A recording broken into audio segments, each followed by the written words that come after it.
이번에는 이제 공공자전거 얘기로 넘어가 보도록 하겠습니다. 서울의 공공자전거가 따릉이라는 거 많은 분들이 아시는데 여기 폭주를 하는 사람들이 있다고 합니다. 뉴스를 좀 많이 접해 보셨을 텐데 운영자가 고등학생이라고요? 이게 이제 사실은 공유 자전거나 전동 킥보드를 SNS 계정에 모집을 합니다. 이렇게 돼가지고 어느 지역에서 언제까지 이 폭주를 하자 이렇게 되는데 이 계정에 보면 SNS 사회관계망 계정에 올리는 걸 보면 이 폭주족이 떼져 다니는데 대부분 10대에서 20대 초반이더라고요. 예. 그런데 인도, 차도 가리지 않고 폭주를 하고 그다음에 인근 시민을 툭 치고 지나가는 논리는 또 경찰관이 단속을 하려고 하면은 경찰관에게 뭐 이상한 형태의 욕설을 한다거나 비하를 하는 이런 형태가 돼가지고 사실 지난 4일 날 오후 6시경부터 이 성수동 일대에서 용산까지 폭주적 행렬을 하겠다라고 해서 경찰관이 국외경찰서 123명, 장비가 59대가 동원이 돼가지고 아이고. 사실은 단속에 나섰는데 결국은 나타나지 않았죠.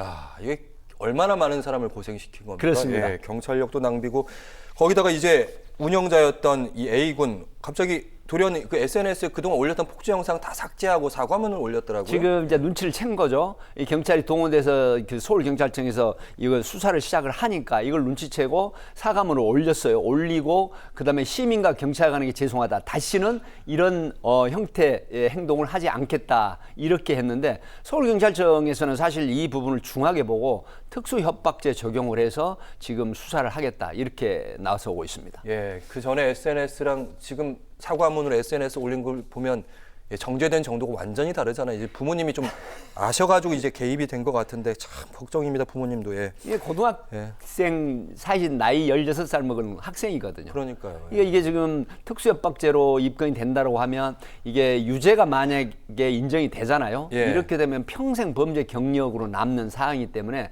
인생에 있어서 상당히 마이너스 요인이 된다 이렇게 봅니다. 네, 특수협박죄 방금 말씀하셨는데 이게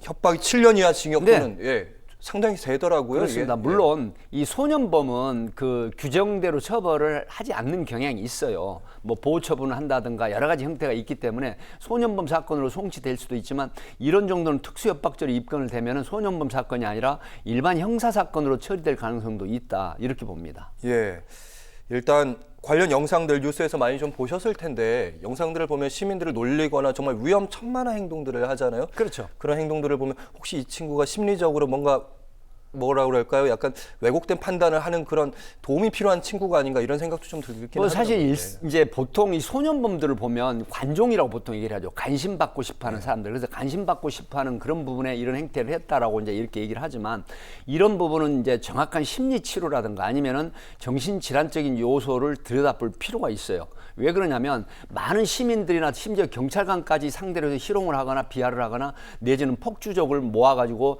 이 사실은 따폭령이라는 따르릉 폭주족 연맹이라는 걸 만들어가지고. 근데 백규정 원장님, 이런 따르릉 폭주족이라는 모임의 실체가 존재하는 겁니까? 실제로 있습니다. 있습니까? 실제 행위도 했고요.